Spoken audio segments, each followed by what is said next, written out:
इसी बीच एक बड़ी और अहम जानकारी से आपको रूबरू करा दे। बड़ी जानकारी इस वक्त की आपको बता रहे हैं। इस वक्त की बड़ी जानकारी लखनऊ से संगठनात्मक खामियों को दूर करने में जुटी बीजेपी।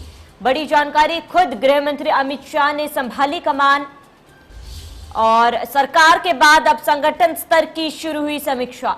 बड़ी जानकारी इस वक्त की बता रहे गृह मंत्री जिलों के पदाधिकारियों से लेंगे फीडबैक। तो इस वक्त की बड़ी जानकारी, जल्द ही लखनऊ में पदाधिकारियों के साथ करेंगे बैठक। सूत्रों के हवाले से ये बड़ी जानकारी निकलकर सामने आ रही है। इस वक्त की बड़ी जानकारी लखनऊ से, जहां पर संगठनात्मक खामियों को दूर करने में बीजेपी जुटी हुई है और खुद गृह मंत्री अमित शाह ने कमान संभाल ली है।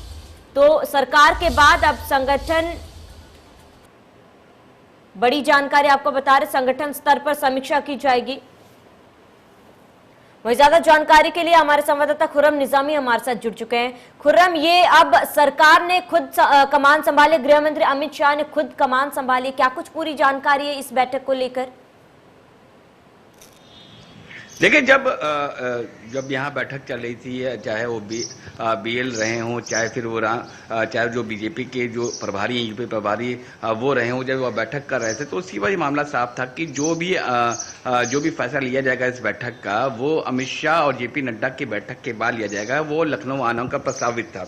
तो जाहिर सी बात है कि लखनऊ कब आते हैं या बनारस जाते हैं, क्योंकि इस तरीके की अब नई बात सामने आ रही है कि जो संगठनात्मक चेंजेस जो करने हैं उसके लिए जो पूरी बैठक होगी वो बनारस में भी हो सकती है, लखनऊ में भी होगी। लेकिन इसका फर्क क्या पड़ेगा और अमित शाह क्यों करेंगे, जेपी नड्डा क्यों नहीं? इसके बड़े सीधे माने हैं कि अमित शाह बेहद करीबी हैं नरेंद्र मोदी के, जो प्रधानमंत्री हैं। अमित शाह राष्ट्रीय अध्यक्ष भी रह चुके हैं। अमित शाह ही यहाँ के जब राष्ट्रीय अध्यक्ष थे तब उन्होंने पहली बार, आप देखें किस तरीके की जीत पाई थी भारतीय जनता पार्टी ने उत्तर प्रदेश में। 73 सांसद आए थे।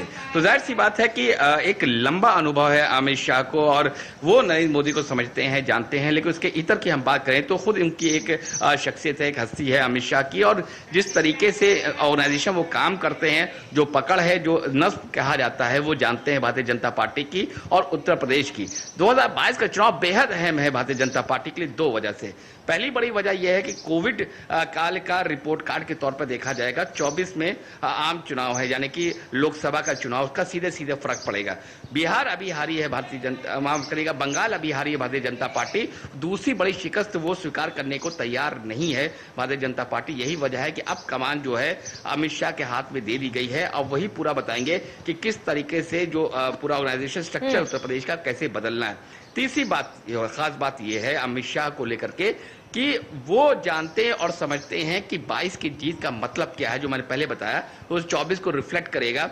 चौथी बात यह है कि अगर जेपी नड्डा भी उनके साथ रहेंगे, ऐसा नहीं कि जेपी नड्डा को दरकिनार कर दिया गया है, लेकिन अमित शाह और जेपी नड्डा जब साथ बैठ के मथेंगे उत्तर प्रदेश को, तब ये इनका मानना है कि उस मंथन से जो अमृत निकलेगा वो भारतीय जनता पार्टी के लिए जीत समान होगा। तो अब देखना यह है कि वो बैठक कब होती है, क्या मंथन होती है, ऑर्गेनाइजेशनल फेरबदल क्या होता है, और दूसरा सबकी निगाह अभी टिकी हुई है कि क्या उत्तर प्रदेश में कैबिनेट एक्सपेंशन होगा या नहीं होगा। अगर होगा तो वो कौन होंगे, नहीं होगा तो क्यों नहीं होगा। बिल्कुल खुर्रम, तमाम जानकारी के लिए हमारे साथ जुड़ने के लिए आपका बहुत बहुत शुक्रिया।